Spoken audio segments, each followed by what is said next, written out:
and common law is to provide justice, but equity will prevail when to apply law is unjust to an aggrieved party।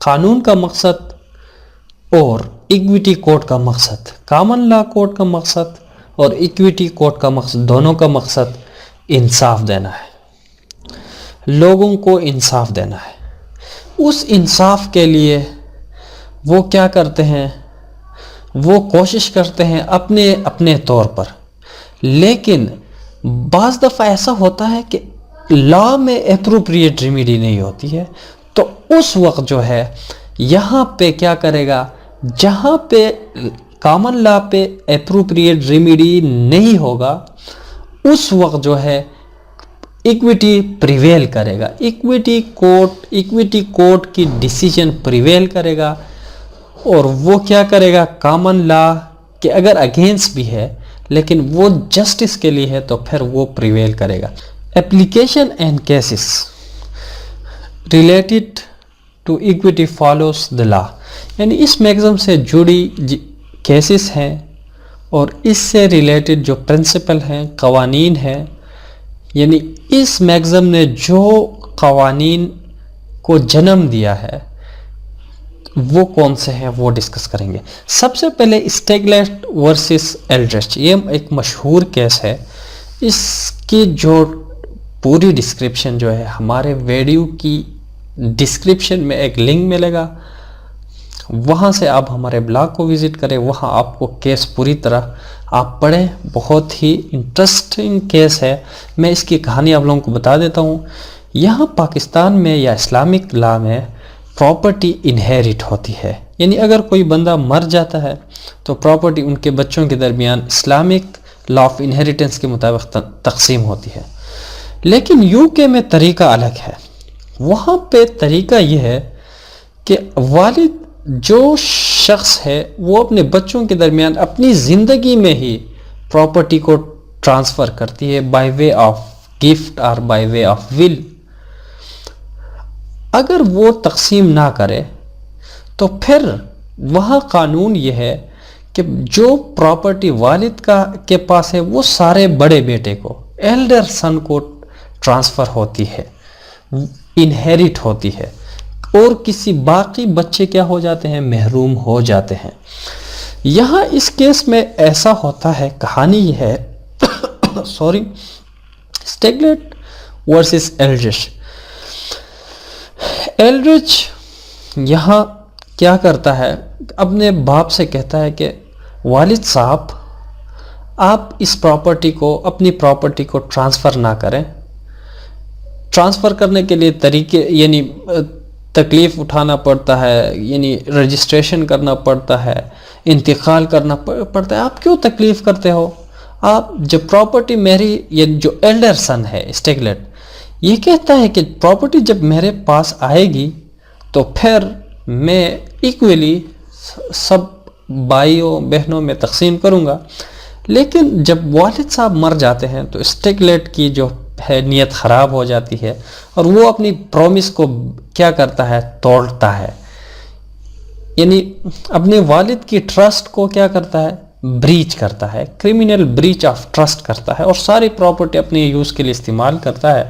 تو اس کے باقی بچے جو ہیں وہ ایکویٹی کورٹ پہنچ جاتے ہیں۔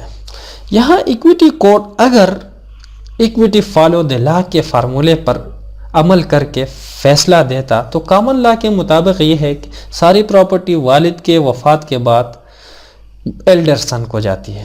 تو یہاں تو پھر باقی بچوں کے ساتھ ناانصافی ہوتی۔ ناانصافی کس طرح ہوتی؟ اس طرح کہ انہوں نے اپنے والد کو، یعنی پراپرٹی کو ول یا گفٹ کرنے سے روکا تھا، بڑے بیٹے نے روکا تھا اور کہا تھا کہ آپ میرے اوپر ٹرسٹ کریں، میں پرومس کیا تھا کہ میں بچوں کے درمیان باقی بھائیوں بہنوں کے درمیان تقسیم کروں گا۔ تو یہاں ایکویٹی کورٹ یعنی انصاف کے لیے، یعنی ایکویٹی کو، یعنی کامن لا کو کیا کرتا ہے؟ پیچھے دھکیلتا ہے اور کہتا ہے کہ بھئی یہاں انصاف کی ضرورت ہے، یہاں قانون کے مقاصد پورا کرنے کے لیے ہمیں کیا کرنا ہے؟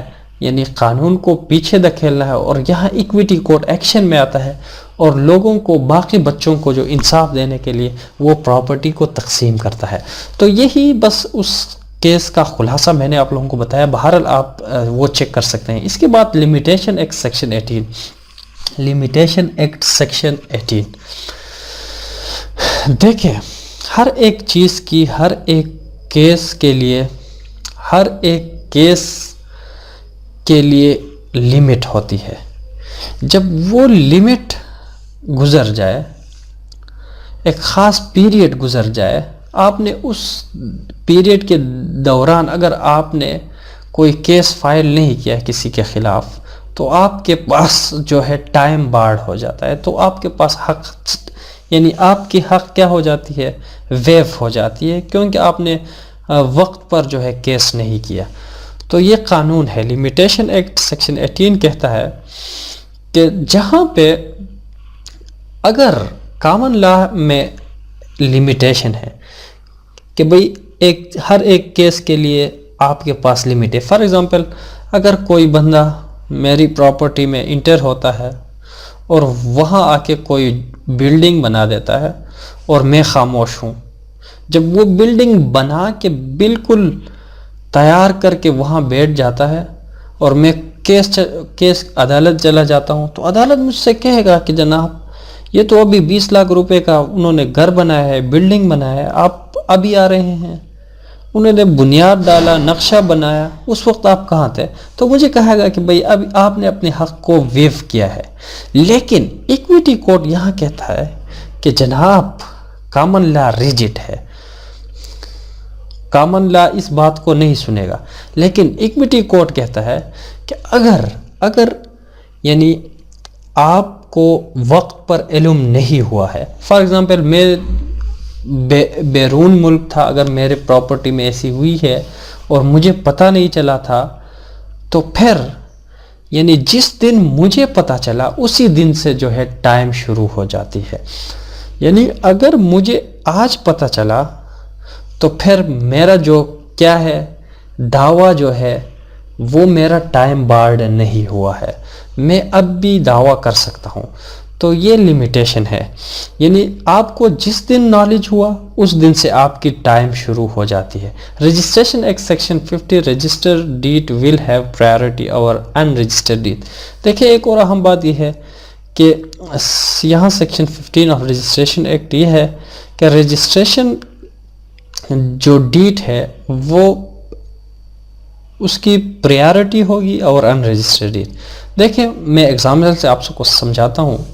فار ایگزامپل میں نے آپ کو اورلی ایک پراپرٹی ٹرانسفر کر دی، ایموویبل پراپرٹی، لیکن میں نے آپ کو نہ پوسیشن دیا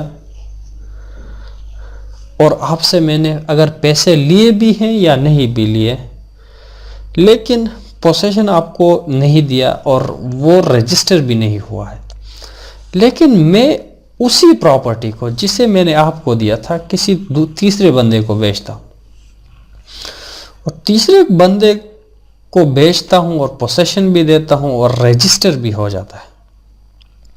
تو یہاں جنرل